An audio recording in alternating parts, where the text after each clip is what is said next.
Franchise కొనసాగిస్తున్న director Shailesh కులన్ గారి దర్శకత్వంలో న్యాచురల్ స్టార్ నాని నటించిన హిట్ 3 ది థర్డ్ కేస్ ఈరోజు రిలీజ్ అయ్యడం జరిగింది.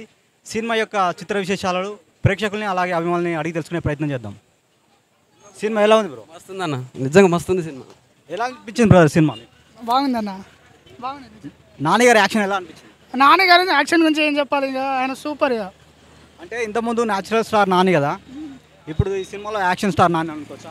ఇక యాక్షన్ కాదు, వైల్డ్ యాక్షన్. నాని గారి యాక్షన్ ఎలా అనిపించింది? సూపర్ ఉందన్న యాక్షన్. ఇందులో మన ఇన్వెస్టిగేషన్ ఆఫీసర్ కదా, ఎలా చేసిండు ఆ ఇన్వెస్టిగేషన్? బాగుందన్న, బాగానే ఉంది. యాక్షన్స్ ఎలా అనిపించింది? సూపర్ అన్న. ఇలాంటి సినిమాలకు బ్యాక్గ్రౌండ్ స్కోర్ బాగుండాలి. సినిమా ఈ మిక్కీ జే మేయర్ ఎలా కొట్టాడు? బాగానే కొట్టాడు, చాలా మంచిగా అనిపించింది బ్రో. ఇట్లాంటి యాక్షన్ థ్రిల్లర్ సినిమాకి బీజిఎం కీలక పాత్ర పోషిస్తుంది. మిక్కీ జే మేయర్ అలా అనిపించిందా? బాగానే అనిపించింది సార్. బీజిఎం కానీ మ్యూజిక్ కానీ చాలా బాగా. సినిమా ఎలా అనిపించింది? సినిమా సూపర్ ఉంది అన్న, బాగుంది. యాక్షన్స్ ఎలా అనిపించింది? చింపేసి పడేసిండు అన్న, నాని అన్న అయితే చింపేసిండు అన్న. కేక మొత్తం వైలెంట్, కేక మొత్తం చింపేసిండు మొత్తం. చింపిండు నానే. ఇప్పుడు న్యాచురల్ స్టార్ నానే ఫ్యామిలీ ఆడియన్స్ చాలా దగ్గర అయ్యాడు. ఈ సినిమాతో కొంచెం దూరమైన అనుకోవచ్చా? దూరం ఏం లేదన్న, అక్కడ యాక్టింగ్ అంటే ఫస్ట్ నుండి కొంచెం భయపడ్డా కానీ లాస్ట్లో మాత్రం చాలా బాగుంది. మంచి మెసేజ్ కూడా ఉంది దాంట్లో, చాలా బాగుంది. ఫ్యామిలీ ఆడియన్స్ చూడొచ్చా? చూడొచ్చు అన్న, ఏం తప్పలేదు, చూడొచ్చు. అందరు చూడాలి, ఎందుకంటే సొసైటీలో ఇలా సైకోలు ఇలా తయారవుతున్నారు కదా, దీన్ని చూడడం వల్ల కొంతమంది ఏమైనా మార్పు వస్తుందేమో, ఇది కూడా ఉంది. సో చూడండి, ఖచ్చితంగా చూడండి మూవీ అయితే. అందరూ ఫ్యామిలీతో వచ్చి చూడాల్సిన సినిమా. ట్రైలర్లో చూసినట్టు ఒక వైల్డ్గా కనిపిస్తాడు. మరి ఇప్పుడు దాన్ని ఎలా తీసుకోగలుగుతాం మనం నాని నుంచి?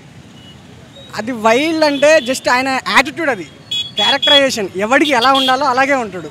మనం కూడా రియల్ లైఫ్లో కూడా ఎవడికి ఎలా సమాధానం చెప్పాలో, ఎవడికి ఎలా ఉండాలో అలాగే ఉండాలి. అది అక్కడ చూపించాడు. రేటింగ్ ఎంత ఇస్తారు మీరు? నా 10/10 అన్న. 4th కేసుకి సంబంధించి ఏమన్నా రివీల్ చేయగలిగి? ఒక చిన్న క్లూ అవుతున్నది. యాక్చువల్లీ ఫైనల్లో కార్తీక్ గారు ఎంటర్ అయినప్పుడు అందులో మట్టిలో ఒక బాడీ ఉందని ఒక చిన్న క్లూ అయితే వదిలిపెట్టాడు శైలేష్ గారు. ఖచ్చితంగా ఈ యొక్క 4th కేసు కూడా హిట్ కావాలని మనస్ఫూర్తిగా కోరుకుంటాం. హిట్ 1, హిట్ 2, హిట్ 3 ఈ 3 ఫ్రాంచైజీలో మీకు ఏ బాగా నచ్చింది? Hit 2 was something. హిట్ 1 మీదకి అయితే రాదు. Hit 3 was very violence and thriller. చెప్పండి, సినిమా ఎలా అనిపించింది? సినిమా బాగాలేదన్న, ఓన్లీ ఫైట్స్ ఉన్నాయి తప్ప స్టోరీ లేదు. ఇప్పుడు ఈ మధ్యకాలంలో హీరోయిన్కి చాలా ప్రాధాన్యత తక్కువ ఉండే పాత్రలు వస్తున్నాయి. ఈ సినిమాలో హీరోయిన్కి తగిన పాత్ర ఉందనుకుంటారా? అసలుకే లేదు, పాత్రే లేదు హీరోయిన్కి. కావాలని ఇరికిచ్చినట్టుంది హీరోయిన్ని, ఇంత మించి ఏం లేదు. ఇక హీరోయిన్కి అసలు పాత్రే లేదు సినిమాలో. స్టోరీ అంతకన్నా లేదు, ఓన్లీ వైలెన్స్ తప్ప ఏం లేదు సినిమాలో. మరిన్ని అప్డేట్స్ కోసం మా ఛానల్ని సబ్స్క్రైబ్ చేయండి. ధన్యవాదాలు.